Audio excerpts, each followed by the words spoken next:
வள்ளிதான் பழங்குடி இனத்தை சார்ந்தவள். அவர் மனிதனாக பிறந்து மனிதனாக இருந்த முருகனை மணந்தவள். அவர் மனித குலத்தை சார்ந்தவர். எனவே அவருக்கு சிலை இருக்கிறது. தெய்வானை தேவர் என்று கற்பிக்கப்பட்டவள்.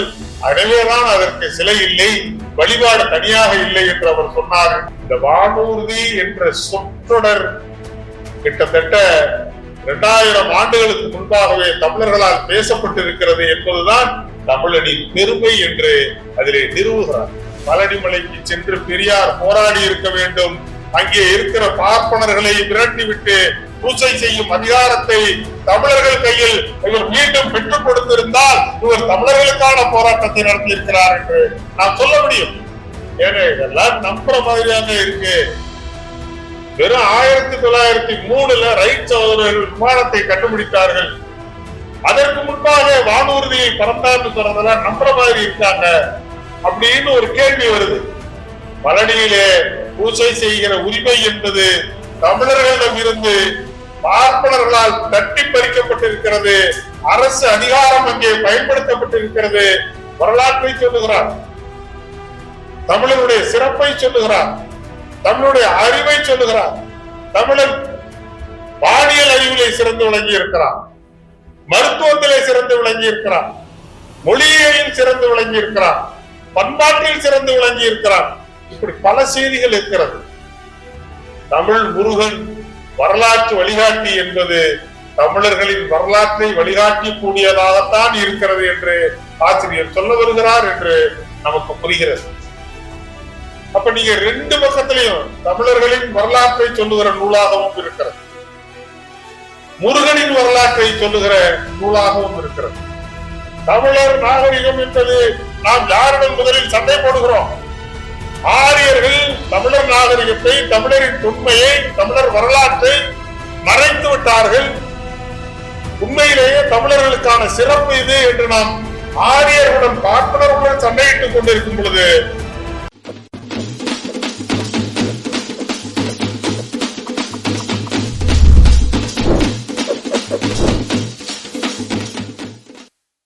தமிழ் முருகன் வரலாற்று வழிகாட்டி என்ற நூலுடைய அறிமுகம் தலைவர் அன்பிற்கினிய சகோதரர் ராசு கார்த்திகேயன் அவர்கள்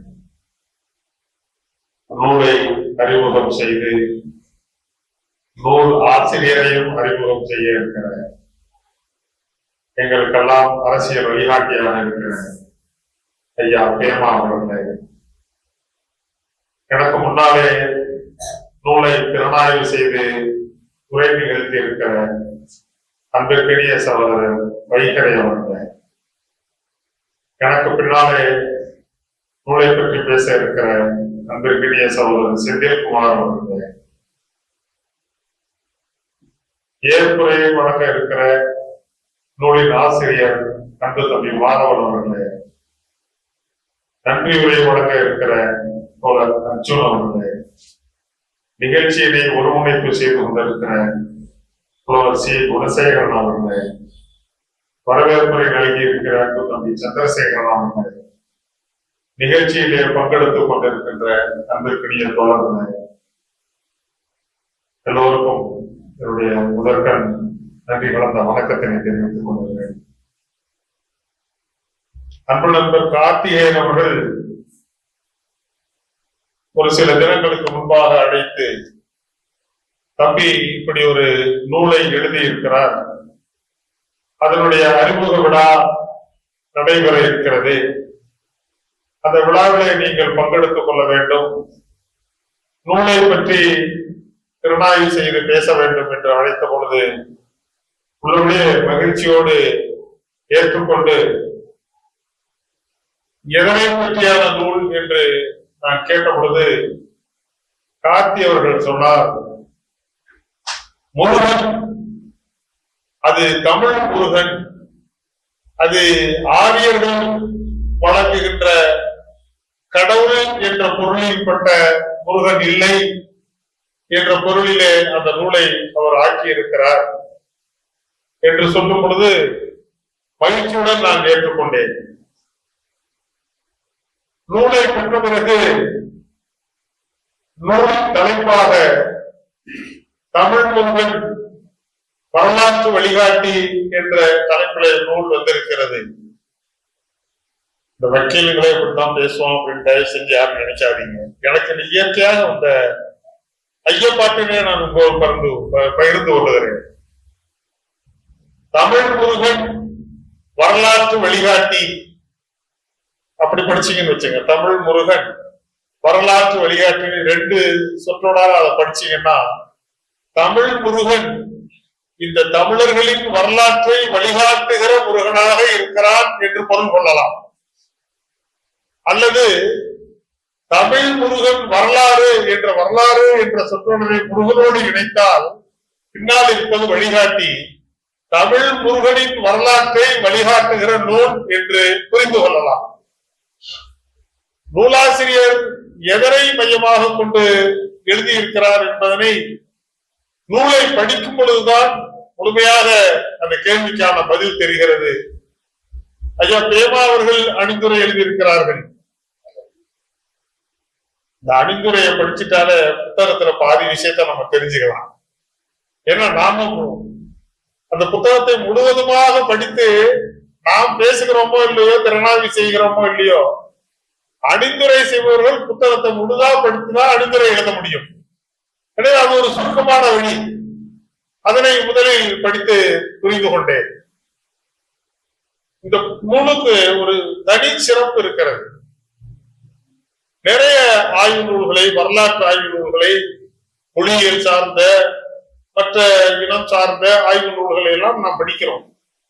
ஆய்வாளர்கள் தாங்கள் எடுத்துக்கொண்ட பொருளை மாத்திரம் அதை அந்த பொருளில் தான் நிறுவ நினைக்கிற ஒரு செய்தியை, அதற்குண்டான ஆதாரங்களை, அதற்குண்டான தரவுகளை எல்லாம் சேகரித்து தான் சொல்ல விரும்புகிற அல்லது சொல்ல போகிற என்ன செய்தியை சமூகத்துக்கு சொல்ல விரும்புகிறார்களோ அதை உறுதிப்படுத்துவதற்கான தரவுகளை சேர்த்து அதை நோக்கியே அந்த புத்தகம் நகரும். அதுதான் ஆராய்ச்சி கட்டுரை என்பது.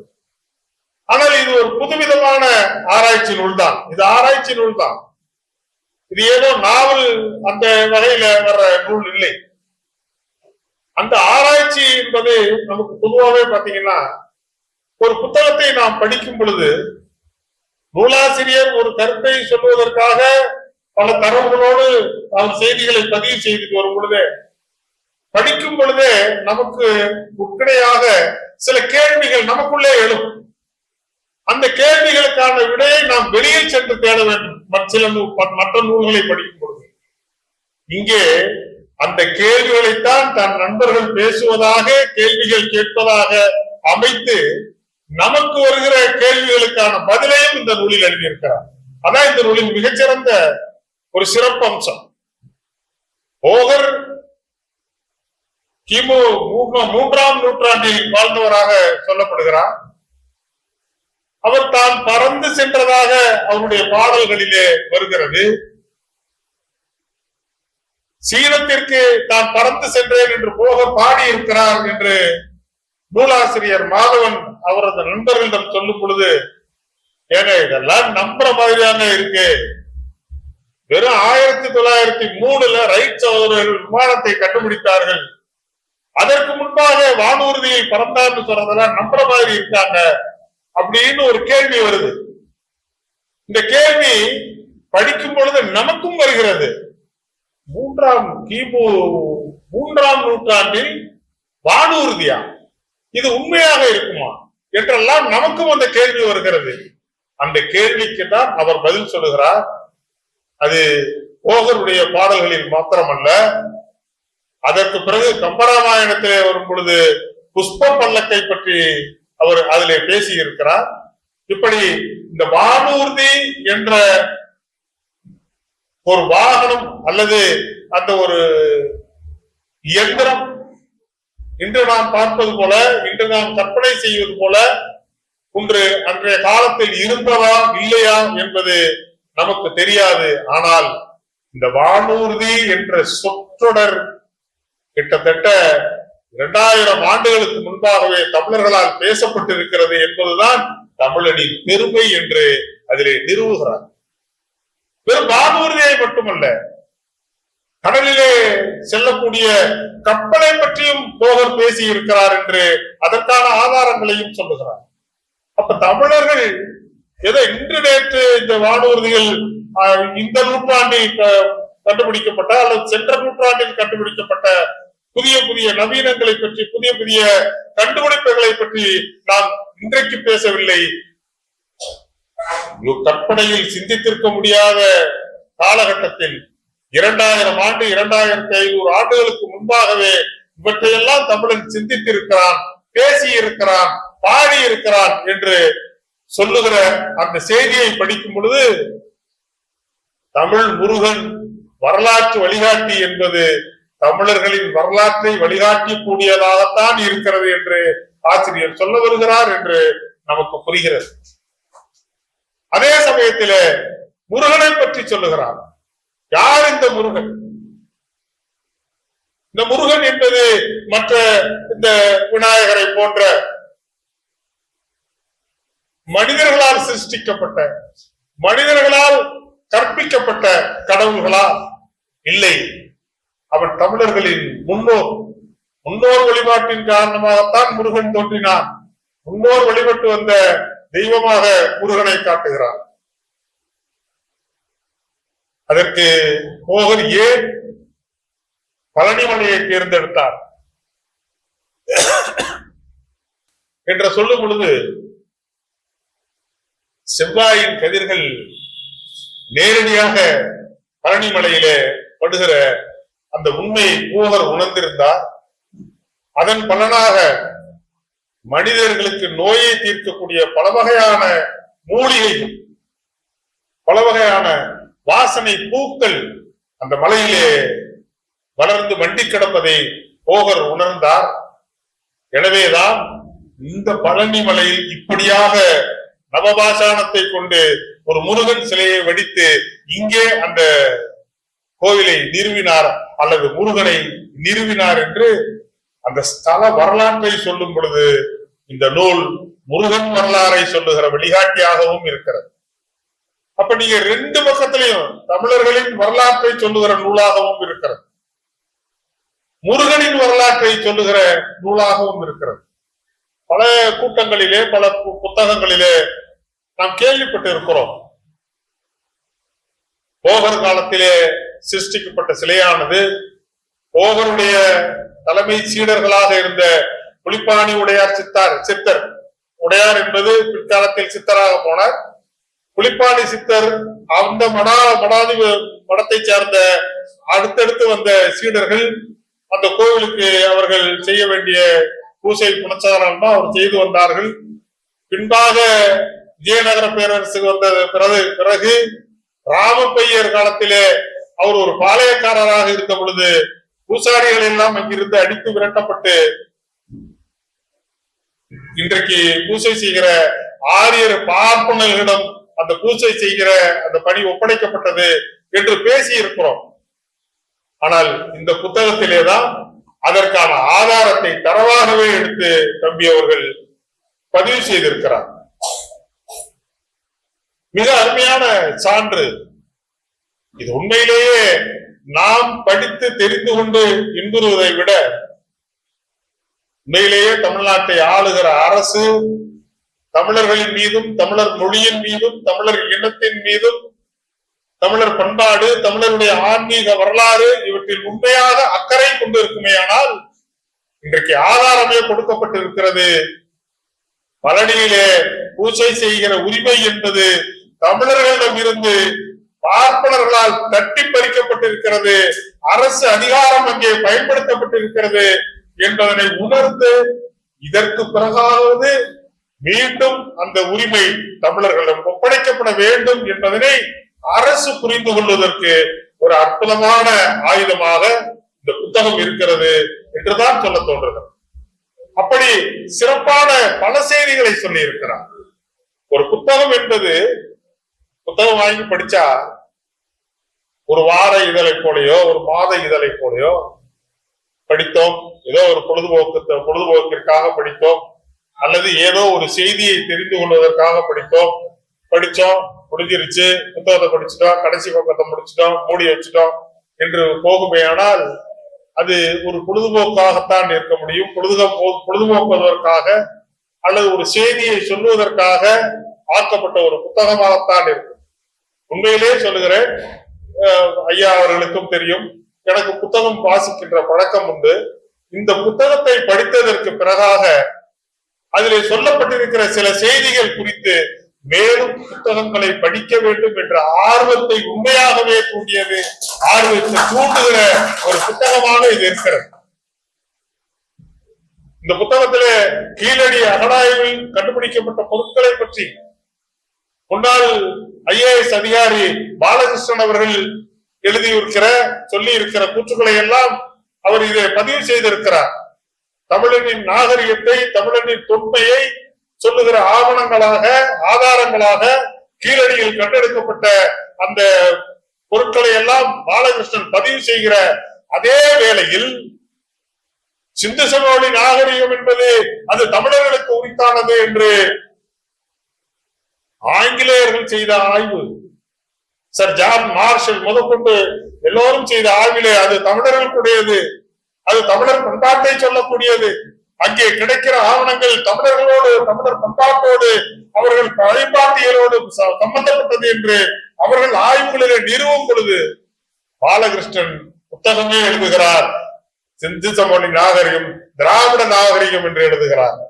இங்கேதான் குழப்புகிறார்கள். தமிழர் நாகரிகம் என்பது நாம் யாருடன் முதலில் சண்டை போடுகிறோம். ஆரியர்கள் தமிழர் நாகரிகத்தை, தமிழரின் தொன்மையை, தமிழர் வரலாற்றை மறைத்து விட்டார்கள். உண்மையிலேயே தமிழர்களுக்கான சிறப்பு இது என்று நாம் ஆரியர்களுடன் பார்ப்பனர்களுடன் சண்டையிட்டுக் கொண்டிருக்கும் பொழுது நாம் அங்கே சண்டையிட்டுக் கொண்டு கூட்டத்தில் கடுக்கன்கள் கதையா நாம் ஆரிய பார்ப்பனருடன் சண்டையிட்டுக் கொண்டிருக்கிறோம். திராவிட நைசா உள்ள போது நமக்கு பக்கத்துல நின்று அது திராவிடம் தான் விடு, அது திராவிடம் தான் விடு, அது திராவிடனுக்கானதுன்னு சொல்லி நம்மளை ஏமாற்றி விட்டான். இந்த கீழடி நாகரிகத்தின் கூட ஒரு நிகழ்ச்சியில வைகரையெல்லாம் நிகழ்ச்சியில இருந்த அமர்நாத் ராமகிருஷ்ணன் கலந்து கொண்ட நிகழ்ச்சியிலே கூட அவர் சொல்லுகிறார், உண்மையிலே அமர்நாத் ராமகிருஷ்ணன் ஒரு சௌராஷ்டிரியர் அப்படித்தானே வைகரை. அவர் சொல்லுகிறார் கீழடி நாகரிகம் என்பது தொன்மை வாய்ந்த தமிழர் நாகரிகத்தோடு தொடர்புடையதுன்னு. ஆனால் தமிழர்கள் என்று சொல்லிக் கொண்டிருப்பவர்கள், இங்கே இருப்பவர்கள் சொன்னார்கள் அது திராவிட நாகரிகத்துக்கு தொண்டாகமானது என்று சொன்னார். இப்படி குழப்புகிற வேலை இங்கே நடந்து கொண்டிருக்கிறார். அதையும் சாடுகிறார், அதையும் சாடுகிறார். திராவிடம் என்று நீங்கள் ஏமாற்றியது போதுங்கிறார். உண்மையிலேயே இந்த பகுத்தறிவு பேசுகிற தோழர்கள் ஆரிய பார்ப்பனர்களுக்கு எதிரான வாதம் தான் பகுத்தறிவாதம் என்றெல்லாம் நீங்கள் சொல்வது சரியாக இருக்குமே. ஆனால் பழனி மலையிலே பூசை செய்கிற உரிமை என்பது தமிழர்கள் கையில் இருந்தது. போவதற்கு பின்னால் புலிப்பாணி சித்தர் அவருடைய மடத்தை சார்ந்தவர்களிடம் இருந்தது என்பதற்கு ஆதாரம் இருக்கிறது. அவர்களிடம் இருந்து பார்ப்பனர்கள் அந்த உரிமையை தட்டி பறித்திருக்கிறார்கள் என்று ஆதாரம் இருக்கிறது. கல்வெட்டுகள் சொல்லுகிறது, செப்பு பட்டயங்கள் சொல்லுகிறது. உண்மையிலேயே இவர்கள் செய்திருக்க வேண்டிய வேலை என்ன? கடவுள் இல்லை என்பது, கடவுள் மறுப்பு என்பது அவர்களுடைய நிலைப்பாடு. நான் அதற்கு வரவில்லை. ஆனால் இவர்கள் உண்மையிலே செய்திருக்க வேண்டியது பழனிமலைக்கு சென்று பெரியார் போராடி இருக்க வேண்டும். அங்கே இருக்கிற பார்ப்பனர்களை விரட்டிவிட்டு பூசை செய்யும் அதிகாரத்தை தமிழர்கள் கையில் இவர் மீண்டும் பெற்றுக் கொடுத்திருந்தால் இவர் தமிழர்களுக்கான போராட்டத்தை நடத்தியிருக்கிறார் என்று நாம் சொல்ல முடியும். ஆனால் வீட்டுக்கு மூட்டை பூச்சிக்கு பயந்துகிட்டு வீட்டை கொளுத்தின கதையா பார்ப்பனன் தமிழ் ஆன்மீகத்திற்குள்ளாக, தமிழர்களின் ஆலயங்களுக்குள்ளாக, தமிழர்களின் வணங்குகிற அவர்களுடைய முன்னோர்களை வணங்குகிற அந்த கோவிலுக்குள்ளாக பார்ப்பனர்கள் புகுந்து விட்டார்கள் என்று போன்ற ஒரே காரணத்திற்காக கடவுளே இல்லை, கோவில்கள் இல்லை, கடவுளை வணங்குவோர் முட்டாள் என்று சொல்வது எவ்வளவு பைத்தியக்காரத்தனம் என்பதனை தம்பி ரொம்ப நளினமாக இந்த புத்தகத்திலே அதையும் குறிப்பிடுகிறார். அதையும் சாடுவதற்கு அவர் கொஞ்சமும் தயங்கல.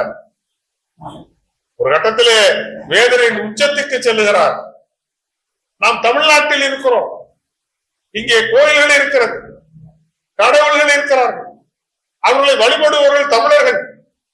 தமிழ்நாட்டுக்குள் இருக்கிற கோவில்களிலே இங்கே தமிழில் ஆராதனை அபிஷேகங்கள் சிறப்பாக செய்யப்படும் என்று விளம்பர பலகை வைப்பது எவ்வளவு அவமானகரமானது. வேண்டுமானால் வெளிநாட்டவர்கள் வரும் பொழுது அவர்கள் விரும்புகிற மொழியிலே கடவுளுக்கு ஆராதனை செய்வோம், அர்ச்சனை செய்வோம் என்று எழுதியிருந்தால் அது சரி. ஆனால் தமிழ்நாட்டிற்குள் பிறமொழியில் நாம் அர்ச்சனை செய்து கொண்டு தமிழில் கேட்பவர்களுக்கு நாங்கள் சிறப்பு ஆராதனை செய்வோம் என்று எழுதியிருப்பது எவ்வளவு கேவலமானது என்று தனது வேதனையையும் இந்த நூலிலே பகிர்ந்திருக்கிறார். இப்படி பல செய்திகள் நம் அன்றாடம் கடந்து செல்கிற செய்திகளை எல்லாம் நமது கவனத்திற்கு கொண்டு வருகிறார். இதையெல்லாம் நாம் பேச வேண்டும். இதையெல்லாம் நாம் மக்கள் பிரச்சனையாக பார்க்க வேண்டும். ஆனா நமக்குள்ளே என்ன மனநிலை? தமிழ்ல ஒரு சிவாச்சாரியார் தமிழ் பதிகங்களை பாடி தேவாரத்தை திருப்புகளை பாடி முருகனை பாடினான்னு சொன்னா என்னையா ஒரு மந்திரம் பண்றாரு அப்படிங்கிறோம். ஆனா அதே சமயத்துல ஒரு பார்ப்பனர் ஒரு பிராமணர் நமக்கு புரியாத மொழியில 4 பூவை தூக்கி போட்டு சுவாகா சுவாகான்னா என்ன அருமையா அர்ச்சனை பண்ணாரு தெரியுமா, சூப்பரா இருந்துச்சுங்கிறோம். நமக்கு அந்த தாழ்வு மனப்பான்மையை அவர்கள் செலுத்தி விட்டார்கள். அதிலிருந்து நாம் இன்னும் விடுபடவில்லை. விடுபட வேண்டும் என்ற தனது அவாவினை இந்த நூலிலே பதிவு செய்திருக்கிறார். இப்படி எண்ணற்ற செய்திகள் இந்த நூலை பற்றி சொல்ல வேண்டியிருக்கிறது. வரலாற்றை சொல்லுகிறார், தமிழருடைய சிறப்பை சொல்லுகிறார், தமிழுடைய அறிவை சொல்லுகிறார். தமிழன் பாலியல் அறிவிலே சிறந்து விளங்கி இருக்கிறார், மருத்துவத்திலே சிறந்து விளங்கி இருக்கிறார், மொழியியலில் சிறந்து விளங்கி இருக்கிறார், பண்பாட்டில் சிறந்து விளங்கி இருக்கிறார். இப்படி பல செய்திகள் இருக்கிறது. எனக்குமே கூட அந்த கேள்வி எழுந்தது. கலனியிலே கூட வள்ளி சுனை என்ற ஒரு சுனை இருக்கிறது, தனியாக மண்டபம் இருக்கிறது. ஆனால் வள்ளி தெய்வானை என்று நாம் சொல்லுகிறோம். தெய்வானைக்கு எங்களுமே அப்படியான வழிபாட்டு தலங்கள் இல்லை, தனியாக இல்லை. ஏன் என்ற கேள்வி இருந்து கொண்டிருந்தது. இந்த நூலிலே சிறப்பாக சொல்லுகிறார். நாங்கள் நடந்து செல்லும் பொழுது அங்கே ஒரு சித்தர் மனநிலை பேதலித்தவர் போன்ற உருவத்திலே இருந்தார். அவர் எங்களோடு பேசினார், நாங்கள் அவரோடு பேசினோம். அப்பொழுது வள்ளிக்கு மட்டும் இருக்கிறது, தெய்வானைக்கு இல்லையே என்று கேட்கும் பொழுது, வள்ளிதான் பழங்குடி இனத்தை சார்ந்தவள். அவர் மனிதனாக பிறந்து மனிதனாக இருந்த முருகனை மணந்தவள். அவர் மனித குலத்தை சார்ந்தவர், எனவே அவருக்கு சிலை இருக்கிறது. தெய்வானை தேவர் என்று கற்பிக்கப்பட்டவள், எனவேதான் அதற்கு சிலை இல்லை, வழிபாடு தனியாக இல்லை என்று அவர் சொன்னார் என்று அந்த கேள்விக்கான பதிலை சொல்லுகிறார். இப்படி பல செய்திகளை இந்த நூலிலே உள்ளடக்கி இருக்கிறார். முருகனை பற்றி அல்ல, தமிழர் வரலாற்றை பற்றி அல்ல, இரண்டையுமே ஒன்றரை கலந்து சொல்லிக் கொண்டு செல்கிற அந்த பாங்கு ஒரு புதிய நடை. அதுவும் கலந்துரையாடல் மூலமாக கேள்வி கேட்பது, பதில் சொல்வது, அதற்கு விளக்கங்கள் கொடுப்பது என்ற அடிப்படையிலே இந்த நூல் எழுதப்பட்டிருக்கிறது. மிகச்சிறந்த முயற்சி. இந்த முயற்சியை நான் மனம் திறந்து பாராட்டுகிறேன். இன்னும் இது போன்ற பல ஆராய்ச்சி கருத்துக்களை நீங்கள் நிறுவ வேண்டும். தமிழரின் தொன்மையை, தமிழரின் வரலாற்றை முதலில் இன்றைய தமிழர்கள் அறிய செய்வதுதான் நமக்கான கடமை என்பதனை எங்களுக்கும் சேர்த்து நூலாசிரியர் உணர்த்தி இருக்கிறார். நமது வரலாற்றை தெரியாமல் நாம் வரலாறு படைக்க முடியாது. நம் வரலாறு தெரியாமல் நாமவே வாழ முடியாது. நாம் நமது வரலாற்றை படிக்க வேண்டும். இதுவரையிலே நமக்கு கற்பிக்கப்பட்ட தமிழர் வரலாறு என்பது அது தீவு, அது திரித்து எழுதப்பட்டது, உண்மைகளை மறைத்து எழுதப்பட்டது. தமிழர்கள் தாழ்ந்தவர்கள் போல எழுதப்பட்ட வரலாற்றை நாம் இதுகாரம் படித்தோம். இப்பொழுதுதான் தமிழன் தான் உலகத்தில் சிறந்தவன், தமிழன் தான் எல்லாவற்றிலும் உயர்ந்தவன், தமிழ் மொழி, தமிழ் இனம், தமிழர் பண்பாடு, தமிழர் கலாச்சாரம் தான் உலகத்திலே உன்னதமானது, அதுதான் முதலானது என்ற வரலாற்று கருத்துக்களை இன்றைக்கு நாம் தைரியமாக எடுத்து சொல்ல வந்திருக்கிறோம். ஐராவதம் மகாதேவன் கூட சிந்து சமவெளி நாகரிகம் தமிழருடையது என்று சொல்லும் பொழுது நாகசாமி அவர்களால் அதை ஏற்றுக்கொள்ள முடியவில்லை என்பதனையும் சாடி நமக்கு பல செய்திகளை சொல்லி இருக்கிறார். எனவே தோழர்கள் ஏதோ வந்தோம், எல்லாரும் பேசுனாங்க, கேட்டோம், போனோம்னு இருக்காம அந்த புத்தகத்தை வாங்கி படியுங்கள் என்றால் உன்னித்து ஒரு தடவைக்கு இருமுறையாக படியுங்கள். அதை படித்து படித்து அது குறித்தான சிந்தனையை வளர்த்துக் கொள்ளுங்கள். அந்த சிந்தனைகளில் உங்களுக்கு எழுகிற கேள்விகளுக்கு மீண்டும் பதிலை தேடுங்கள். பல நூல்களை படியுங்கள். தமிழரின் வரலாற்றை தெரிந்து கொள்ளுங்கள். வரலாறை நாம் வாழ்ந்து காட்டுவோம். அதற்கு இந்த வரலாற்று வழிகாட்டி ஒரு முதல் படி, ஒரு மிகச்சிறந்த ஆயுதம். எனவே இதனை வாங்கி படிப்பது நாம் நூலாசிரியருக்கு செய்கிற நன்றி கடனாக இருக்கும் என்று கூறி வாய்ப்புக்கு நன்றி கூறி முடிக்கிறேன். நன்றி, வணக்கம். இவ்வாறான பல செய்திகளை, பல சிக்கல்களுக்கு விடை கிடைக்கக்கூடிய செய்திகளை தமிழர் கண்ணோட்டம் வலைவழியில் வெளிப்படுத்தி வருகிறோம். இது தற்சார்பாக செயல்படுவதற்கு நிதி தேவைப்படுகிறது. இந்த நிதியை நம்முடைய மக்களாகிய நீங்கள் தான், இளையோரும் பெரியோரும் நண்பர்களும் தோழர்களும் சான்றோரும், நீங்கள் உங்களால் இயன்ற அளவு என்ன இயலுமோ அந்த நிதியை வழங்குமாறு அன்போடும் உரிமையோடும் கேட்டுக்கொள்கிறேன். உங்களுக்கு நன்றி உணர்வோடும் பொறுப்புணர்வோடும் தமிழர் கண்ணோட்டம் செயல்படும் என்பதை உறுதி தெரிவித்துக் கொள்கிறேன். நன்றி, வணக்கம்.